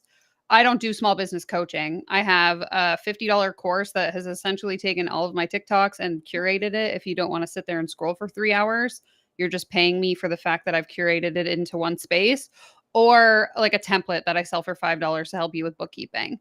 So to say, and I do that just because I find the topic interesting, I want to make business accessible to as many people as possible. But to say that, like, okay, well, I charge, $5,000 because I give so much free value on the internet, like, to me, those two things aren't related. The $5,000 price tag should be related to the transformation or the service that you're actually offering, right? Like, when 100%. I price myself for consulting, it's based on what actually I'm helping the client solve, whatever problem they're facing, right? And Yeah. so I agree with I you. don't think those Yeah. two are related. I agree with you. I think in the coaching, that's the answer that's given. Like, that's the answer that's given, was like, well, I have all this free value. And what I was saying is, if we took that away, I wonder if people would still say that or still have their pricing models. So I think like the fact that people have very aggressive content marketing, it skews their value on coaching. That's more of what I was saying. So I agree with you. I've been sitting and wondering, like, we're the only industry, in my opinion, that has such aggressive content marketing. Like, it's a part of our business models, our content marketing. If we didn't have that, how would we justify our services? So I'm 100% there with you. For me, a few things, it is the value of the transformation. For me specifically, two things. I make sure that we say double your investment. Like, we want you to get an ROI on your investment. We track that. I think that was one of the questions you sent that over. We track that within Airtable. It's all self-reported, so we're not in their bank account, so we're only going off of what they tell us. But for me, I want double is also low. I prefer much higher of an ROI, but we at least want to make sure that they double their investment. But also too, I just got a new CFO recently. The cost as well of like running the actual program comes into a factor too. And so I alluded to earlier that I'm thinking about changing my offers and pricing them even lower. That means that I'm going to have to structure my coaching team differently. So what does the support look like on that front? But I'm not of the camp of charge $50,000 for one-on-one coaching just because you can. I'm not of that camp as well. I have not worked with coaches because I thought their prices were not justified and I didn't want to pay them. So I've thought about that as well. And I've gone back and forth. I will say, charging a high price holds me as the coach accountable. I just I don't want anything to slip through my hands. I don't want anything to happen on my watch. I don't want anything to I don't want any client to not be served, is my purpose and my goal. And so I think a high price doesn't mean that it's justified to market it, but I think a high price, you need to be held accountable to that high price. You can't just charge it just to charge it. To this point of like, they've made their money back, and is that enough? Like, is that a good enough reason? That's been like a new conversation that people have had. And I definitely think it's an important one. Like, okay, just because somebody made their money back, was it worth paying that? yes and no. I think it depends on the investment that they have. So I think that's like how much of an ROI is a good ROI. Just because you make your money back, is that the metric we should be measuring? Should it be 5 times? Should it be 10 times? I think that's important too. But I've definitely have put on the table, like, do I just want to have a course where there's no support and I don't have to pay anybody? Like, that's 100% an option too. So I think about those things as well. And I also, it's a double-edged sword too, because I could also have cheaper coaching support, but keep my prices the same and have a bigger profit margin for myself. But then I don't want to have random coaches coaching my clients. So then, like, this is like one of the big conversations in like social work and DEI work is, to be ethical is actually quite expensive, which defeats the purpose of being ethical, right? And so to make sure that every single client is, touched and cared for and whatever, we have to pay for that. How do we pay for that while also keeping our prices low? A lot of people are like, F it, I'm just going to sell a course for a couple $100. Nobody gets nothing. And it's just like, well, does that solve the problem either? So it's a hard dance. It's a really hard dance. So how are you mentioned you're tracking client transformation because you're promising this 2 times ROI. Yep. How are you tracking that? But also, what are you doing if people aren't reaching those targets? Sure, 100%. So we are tracking that. It's all self-reported. We send out an email every single week asking our clients to let us know if they hit that or not. And then also if they don't, to ask for coaching. It's easier now that the program is lifetime access, where again, people ebb and flow, bib and bob, and they will self-report like, hey, I haven't hit this month, but I'm $1,000 away. I'm $2,000 away. I'm on track for it. They'll let us know. And so, yeah, it's easier to do it in my lifetime program. For my higher level program, I'll just be like super honest and open about this. And I have been. One person out of the 80 people did not make their money back, and we know exactly why. We know that we had a documentation of all the suggestions we gave her. She had a lot of family things happen in her life, and she was not able to implement on some of those suggestions. She also disagreed with some of the suggestions that we gave too. She was like, I don't want to do those. And so we gave her different ones, but it wasn't the main recommendation that we had, but we ultimately led it to her choice. Even with all of that, and again, all that was extensively documented after every single coaching session we've had with her, we decided to give her one of my programs for free. So we decided to be like, hey, even though we have documented that you necessarily didn't take our suggestions, we thought like, and we think that'll help you, hence why everybody else has made their money back and you haven't. We think it's because you're missing this key link. Even though you didn't do that, even though that was your decision to not do that, we're still going to give you this program for free to help you. So that's kind of like what we're doing on that end. It's the first time in the history of my business where that's ever happened. And so I thought long and hard on how I wanted to make it up to that client. So that's what we decided to do. Gotcha. Thank you for sharing that. Yeah. I'm not sure if you want to address this question. Sure. Harrison is asking, just to not misinterpret, the pricing is based on what helps your client make their money back the most conveniently, and the warrant for a higher price tag is adding more value / support.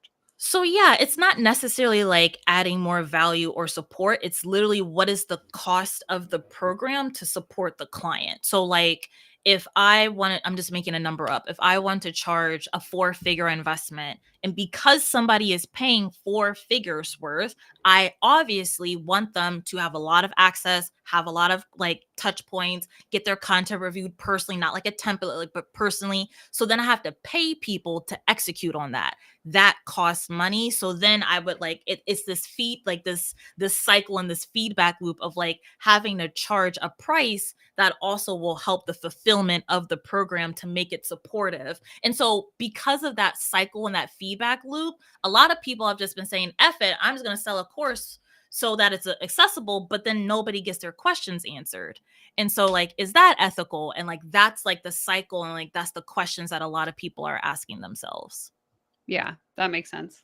Yeah. This person is asking whether or not you would consider a model where the client pays after they're transformed and make back that $5,000 investment. I know a lot of people that have done that. I think that's a really interesting model. I know personally, I know like a lot of white men on my Facebook ads are like, you pay nothing if we don't da da da da da. And for me, I always ask myself, okay, if it's 100% up to them, what are they going to have to do? Are there bots involved? What promises are they claiming? Like, if I have no control as the consumer and this person is helping me for free essentially until they're going to want to make that money back, then what is going to be the result of it? So that's been my like version of that. So I've thought about all of that, and I haven't seen an ethical way of like that model done well. Because again, like those people are like, hey, we'll do it for free until you get 100 new sales calls a month, right? And it's just like, yeah, and are they bots? And like, what did they have to do to get those people in a sales call? And if they don't convert, is that up to me? So then we get into all of that, right? Then we get into all of that. So I think that's like a part of it. But also it goes back to the fulfillment. It goes back to the fulfillment issue. It's like 100% I could potentially do that, but then I'm paying coaches to work for free. Does that work necessarily? And so I've been listening to a few podcasts. Again, like this has been like a really popular conversation. People have done like a pay as you go type of model. People have done like what is it called? Like pick your price. Yeah, pay what you model. can, or Yeah. like sliding scale. Totally. And my answer to that is I would honestly just rather put out a free course, like a how to get started course. I would rather do that. So many people, I'm taking all my YouTube videos down, and like I said, we're rebranding. And so I'm going to create different ones, but so many people are like, your YouTube channel has been a course, but I think like I'm going to formalize it and curate it. I think I would rather just put out a free course for people. So it's like, it's free and it doesn't cost me anything except the hosting platform, which isn't a lot of money. So I think like that's the decision I'm going to make. Gotcha. Yeah. Makes sense. Someone in my DMs is asking what percentage or like where your clients come from, and what percentage of those come from your mentors program. Yeah. That you coach in, I guess, versus cold traffic. Sure. So I haven't coached in my mentors program in about a year. And so yeah, that she changed her model. So I wasn't invited to coach. But yeah, I haven't coached in her program in over a year. But to answer the question, I would say maybe 20% of my audience comes from features, podcasts from my mentors. I would say about 20%. I bust my little butt on my Instagrams, reels that I do that don't get a lot of engagement, but I do my Instagram reels. We just recently started doing Facebook ads where we do like 2K a month with ads, nothing aggressive. I have a podcast that's pretty tailored and specific, and people have come from there. I also have a pretty good referral system where people have come from referrals. And then my YouTube channel. We stopped doing YouTube about a month ago, but I was consistent with my YouTube channel for about a year. We only have 1,000 subscribers on there. I have a small audience though. Going back to like, that's kind of my thing. I've had a really small audience. I only have 8,000 followers on Instagram. That's small in my world. People are always really surprised at that. I know it could be a lot to somebody, but yeah, that's how people have come and found me the good old fashioned way. But the thing about that too is, if I may, I thought I used to be very angry with people who they got featured on a big podcast, and then the rain it would make it rain, right? Everybody would come and everyone would pay. There's really big coaching podcasts that I used to listen to. There was a panel of 4 coaches on there. That they all had the same opportunity, right? They all had the same opportunity. They were all there. And then of course, like they all got like the same amount of traffic, right? One person used that opportunity to have a really successful launch. One person, I didn't even see like their like Instagram followers grow. Like they had the same opportunity, the same interview, the same pocket on the same panel, and I didn't even see their interview grow. And I was just like, you still have to know what you're doing, even if you get a lot of traffic to you. Like you still have to have something compelling. Like the traffic alone isn't going to make you a ton of money. And so that happened, like I think in like the end of 2020. So this happened a really long time ago. But I always thought about that. Like I wish it was just traffic. Like I would like that would be easy if business was just traffic. That would solve. That would be a miracle if all we needed was traffic to make money. Like easiest business in the world, right? And so I wish it was just a traffic issue. I wish it was just like get on a big podcast and make millions. But that's the no. I think to that point as well, what I've seen a lot, and just this is just based on, the content I consume and the people that I've spoken with, is sort of, I guess, the opposite of that, wherein someone gets a big feature, maybe they have a TikTok that goes viral, et cetera, et cetera. They've half-assed thrown together this coaching program. And now suddenly Sally Smith has 100,000 followers. Oh, she must be so legit as a business coach. She's charging $5,000-$10,000. People go into the program and they're getting fucking smoke blown up their ass because she doesn't actually know anything about building a business. She just leveraged this opportunity to use this viral moment to build this business. And I just think that a lot of people in this industry that are those like larger scale coaches have that charisma. They know how to speak to an audience. They know how to talk to people's pain points. They're experts at marketing. And so again, to come back to a point I made earlier, they're selling people air, but promising them the world and then making all this money because they were able to leverage, that singular piece of content, that high volume of traffic at the right time, and then built their business on this foundation of fluff. Yep. There are totally people like that. Yes. And so I guess this comes back to our original conversation around, do we regulate? Do we not regulate? Like, what is the solution here?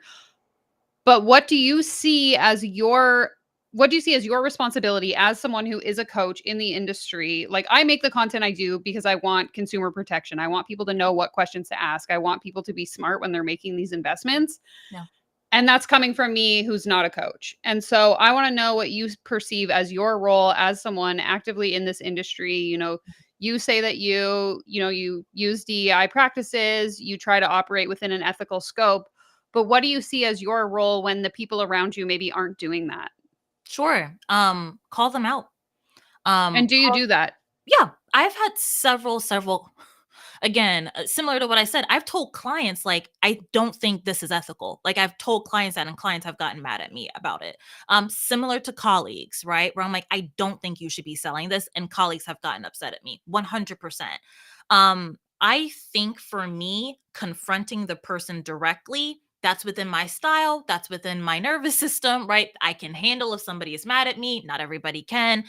But to have a direct conversation, I think that does a few things. When you have that direct conversation, you're actually able to explore multiple options with that person versus I'll probably get another Reddit thread about this, and that's okay. But like versus just sending something anonymous, it's like, what can somebody do with that? Like, how can somebody actually make the change that you want them to make if you're sending this anonymous thing to them? Like, and it's not even to them. Like, I find my own Reddit threads by Googling my name. Again, like we're not able to change the industry, in my opinion, if there's not dialogue. That's why I reached out to you.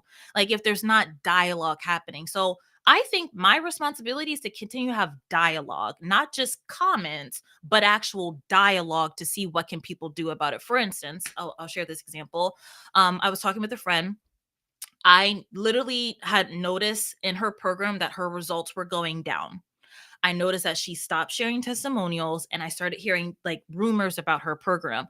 I literally confronted her directly and I said, hey, this is what I'm hearing about your program. I'm willing to hop on an hour-long Zoom call and brainstorm to see how can we help your clients get better results. I think that's a lot more productive than doing like a slam thread, if you will, on them.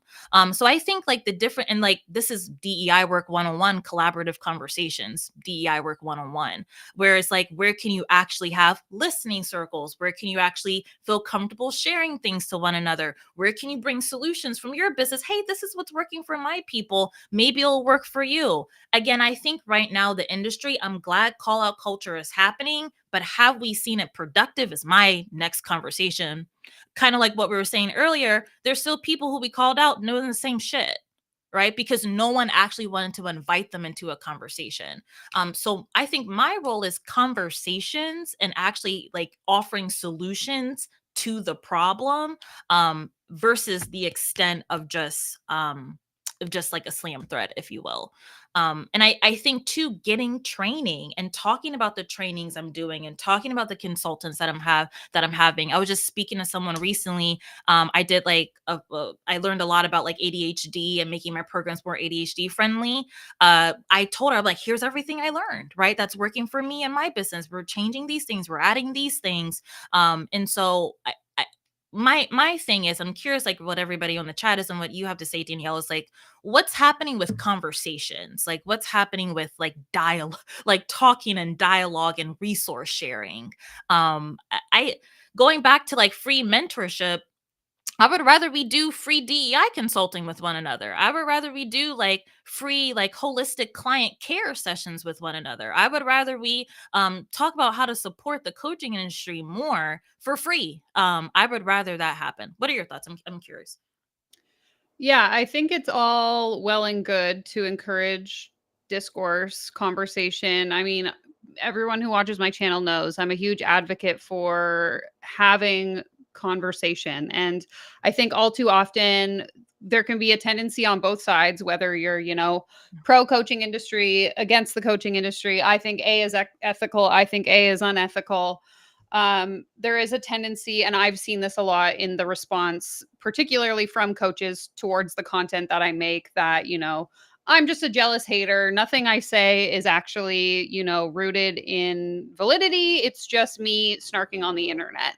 Mm. And I think that when we have that approach to like, someone has an opposite opinion as me, they must just be jealous or they're wrong or they don't know. It prevents the ability to have those conversations. So I definitely agree that there is a need for more conversations, dialogues like this, productive discourse where we can share differing thoughts and opinions and actually listen to each other.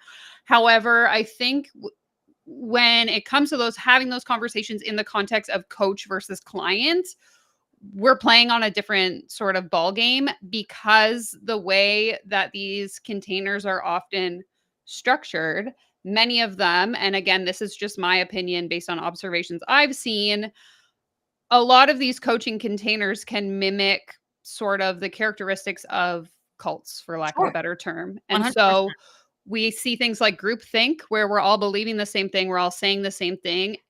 There's a lot of the term is slipping. Someone in the chat can point it out to me, but essentially, like, anyone who says opposite of what the group, it's not groupthink, but if anyone speaks out opposite, they're Isolation. silenced. Yeah. Like, I had someone recently try to send me a cease and desist through Instagram DMs, which, by the way, if you're watching this video, that doesn't mean anything in the court of law. But I digress. They try to silence anyone who speaks out against what they're doing. So very easily in the reaction video I did to you and your friend chatting, you could have tried to, send a lawyer over to scare me when I'm just on the internet sharing my opinion. And so there tends to be this environment in which clients don't feel safe, whether it's speaking out to you directly or speaking out to other clients in the program, out of fear of being exiled from that community. And then that thus resulting in, the failure of their business. They fail as a coach as a whole. No one wants to work with them, whatever the reasoning is. And so I guess I say all that to say that, like, yes, I get where you're coming from, but I think in a realistic practice, and someone pointed this out in the chat earlier, I just don't see a world, unless the coaching industry itself were to like overhaul the entire way that it operates, where that's going to be realistic, because you're always going to have people that are too afraid to say something out of fear of retaliation, whether again it's from the coach or from their peers. Yeah. I think that's all valid. I think that's all 100% valid. And I think if you have some sort of, I don't want to say position of power, but if you have some sort of relationship with a coach, if you have some sort of network that you're a part of, going back to like your question was like, what is my responsibility? I think my responsibility is to have conversation with my colleagues when I see them doing harmful stuff. And then telling them practices to break down those fourth walls, being like, do you have an open form for feedback? Do you have an anonymous form of feedback? I'm definitely going to take that to some of my friends, being like, hey, we should change our forms. Let's make it anonymous. Whatever that is, I think where is that cycle happening too from the people who are benefiting from it and are part of it. I think too, it's interesting on the consumer part, and I'm curious what you would say too. When a client is upset, I think it's also important on like what is their goal. I think a lot of times too, they don't want to stick around for the coach to change, right? The harm has already been done. The hurt has already been done. The money has already been wasted, or maybe they've been kicked out of access, right? Or like what if that door is closed? So then it makes 100% sense why they would advocate in other ways if they have lost all hope for the coach. So I do just want to name that as well. Like if the power dynamic is skewed that way, where they don't even want the coach to be different, like they don't even want the coach to change, like they're done with that coach and they just want to say their piece. There's 100% that makes sense. Yes. Yeah, I think that it's likely situation dependent in terms of like whether or not, because I do think as like a client who myself had a bad experience with a coach, I think that regardless of what that coach had tried to do after the fact, none of it would have worked because at that point I was already like, this was such Yeah. a waste of my time and money. However, in other circumstances, there might be an opportunity for those conversations to happen and be more productive. But Sure. I don't know exactly what that would look like. Sure. Yeah. Okay, someone is asking incessantly in the chat here about your Forbes feature. I guess they want to know whether or not you like paid a PR firm for that or whether or not they reached out to you. Great question. I so nothing was on commission. I don't none of my contractors or anything are on commission. I know that my PR person that I used to work with, I don't work with her anymore, but she's really big into ethics as well. And I know that she pitched me for free. So she Gotcha. didn't get any commission or any payout. What is it called? Haro.com. They are a free service where you just input your email.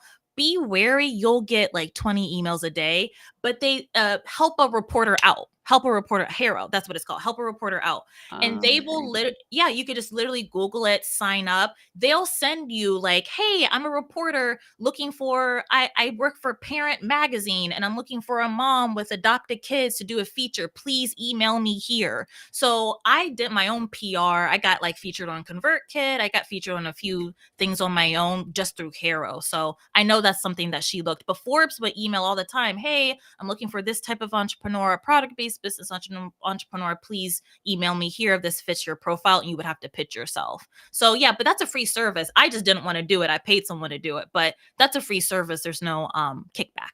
Yeah, I think that that can be a common misconception. I know it's come up in my comments a lot of like, yes, you can pay to be featured in Forbes, but I also know people who have been in like, the Forbes 30 under 30 and whatever that didn't pay to be there. So it's kind of like a mixed bag. And I'm assuming that's where this question was coming from, was whether or not you were legitimately featured or paid to play kind of thing. I do know that we were pitched. They didn't reach out to me. So I do know that we pitched and they accepted our pitch. Gotcha. But no, they didn't reach out to me. Thank you. I appreciate that transparency, though. I'm just making sure I didn't miss. I feel like there was another question that came up here. But maybe not. Okay. If anyone has any like last minute questions you want to ask, you can pop those in the chat. Now would be a good time just because we're going to wrap up in the next 20 minutes or so. And then I'm just going to, okay, I guess this is a good question that we haven't gotten to yet. Yeah. Just because it really ties into the conversation around ethics that we've been having. And so that is like what steps specifically, oh my God, you're taking to ensure that your business model, your pricing, your sales, your methods, everything is ethical.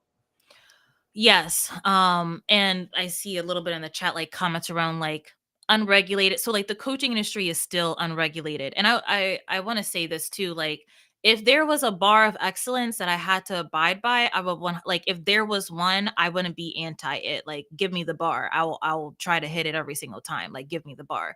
But because there isn't, we all have to make up our bar, right? We have to make up like what is our standard.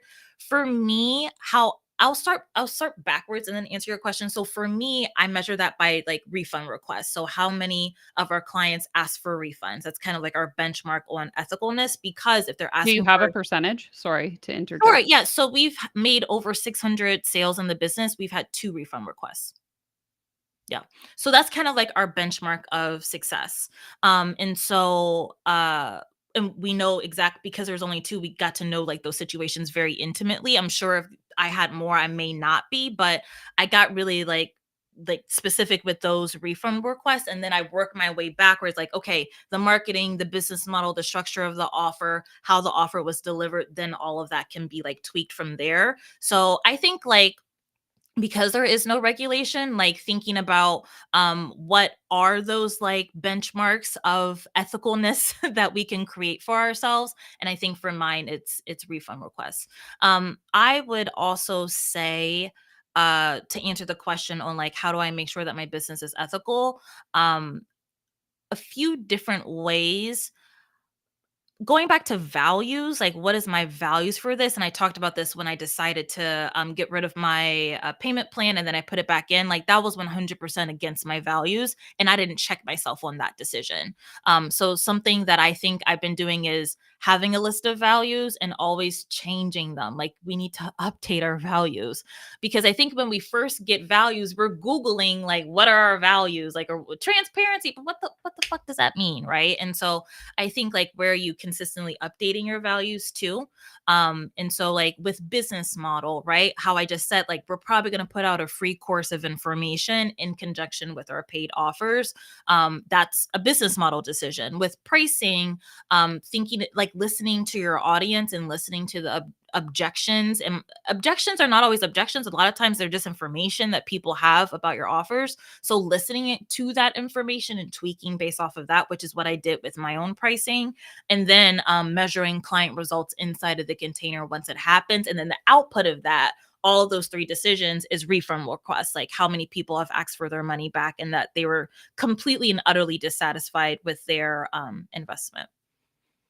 Okay, someone in the chat here, and you can tell me whether or not this is true, is saying that in your terms and conditions, you state no refunds, though.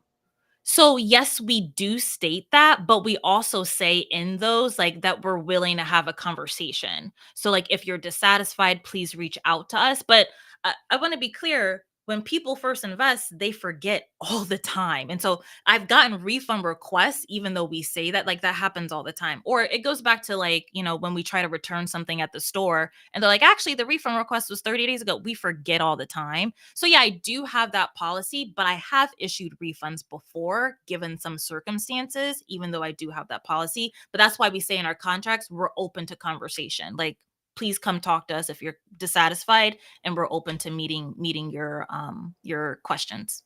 Gotcha. Okay, thanks for clarifying. Yeah, good Um, question. people want to know about your pricing. Is that something you publicly share or Yeah, 100%. So I can share that. I will say it's subject to change. We've been changing that. So my price is 2,500 lifetime access for my low ticket program. And then I have charged $15,000 for my higher level program in a lot of different capacities, for 6 months, for 12 months. But now we're bringing that offer down to $5,000. We're cutting that offer down to a third. So those are my prices. and is that in the name of accessibility? Is it because sales are down? Like what is the motivation behind cutting the prices? Sales are all the same.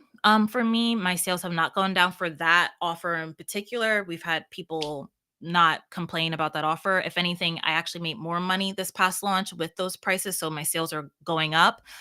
We're changing the offer, and so I want to have a group program instead of a higher touch program. It's going to be more of a group program, and so because of that, I won't need to pay my, going back to that loop that we were talking about, I won't need to pay my coaches as much. And so I'm able to bring down the offer of the price. Gotcha. Okay. So a couple of comments here about the ICF. Are you ICF certified or no? So I am not, no. Okay. But I still keep up with my social work, NESW code of ethics. I also keep up with my coaching. I've had different coaching schools. They all have a reaccreditation and like a redoing. I keep up with all of those. But I'm starting to get ICF certified right now. But no, no. Okay. And then this question here. Do you feel leading with no refunds versus being open to a conversation might lead to a lower level of refund requests? So do you think that the Sure. fact that your terms and conditions say that people are deterred from asking for it? Yes and no. So I think right now, especially in this climate, there's a ton of, well, let me just shoot my shot. Let me just try energy. I want to make sure that I've documented that at least like asked for one.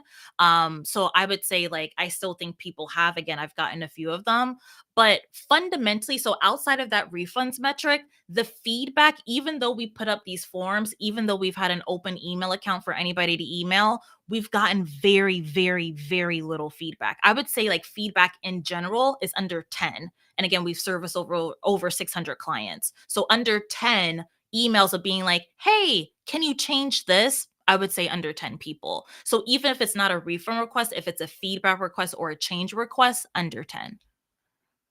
Okay, and then one last question about the refunds, and then I'll leave Yeah. you alone. No. You mentioned you've issued 2 refunds. How many requests have you gotten? 2.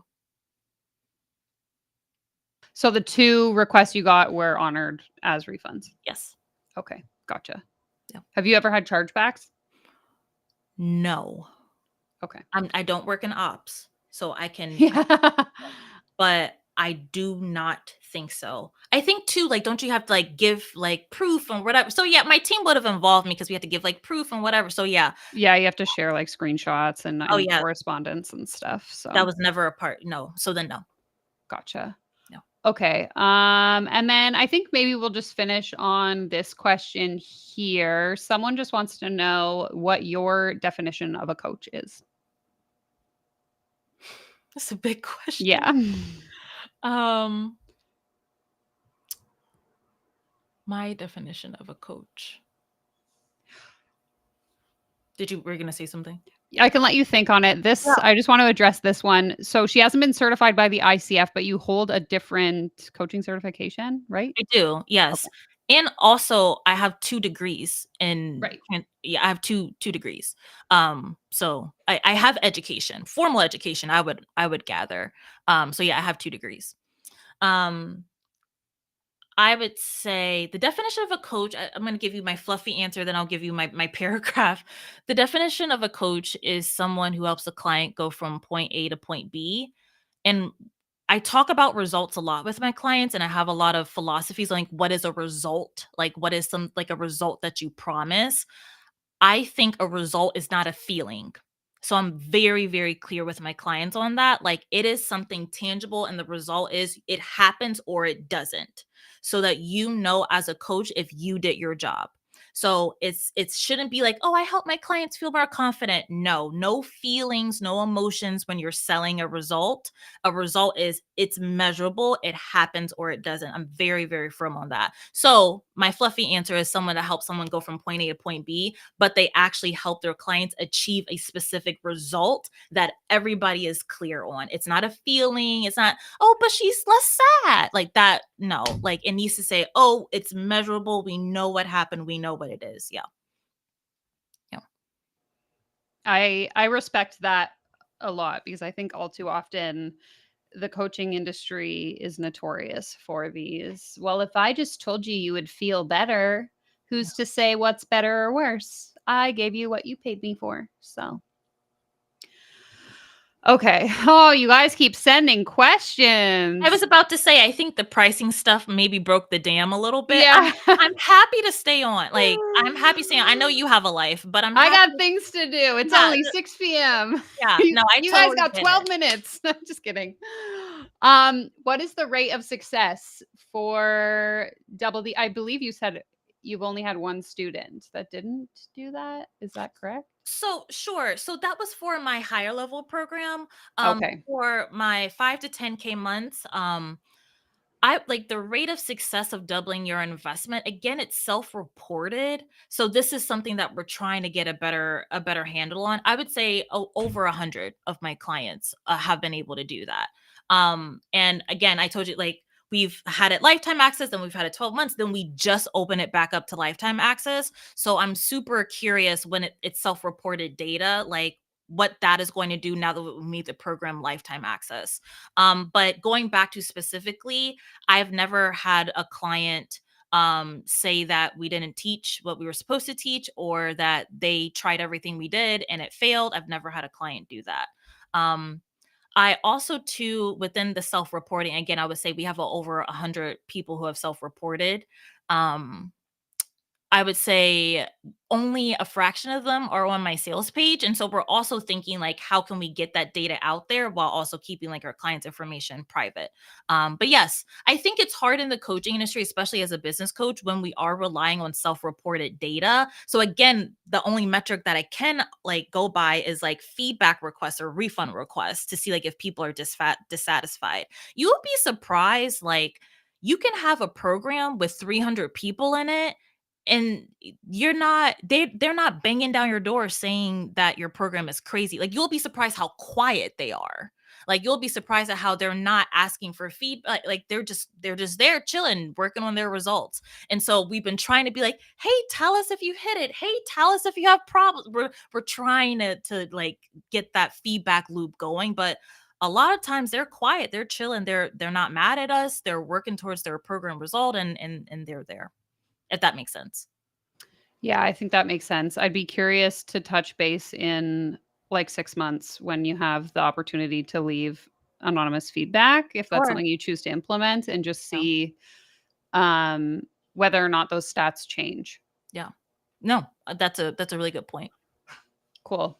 All right. Well, I just want to say thank you so much for coming on and for being so transparent in the conversation. I think that, as we've both sort of mentioned already, having sort of healthy opposing discourse like this can be really productive for both sides of the fence, if you will. And it seems like people appreciate it in the chat. So I Yeah. appreciate you for reaching out and that we were able to set it up. Thank you for having this conversation. I won't lie, I was definitely a little nervous, but I think we had some good dialogue here. I walked away with pointers on how to improve my own business, so that's a win in my books. Thank you so much. Awesome. And if anyone has any like follow-up questions, I'm sure that DL is more than willing to chat via email. I know that you kind of post it all over the internet. So Yeah. Yeah. awesome. Thanks so much. I'm going to roll the outro and we're good to go. Thank you.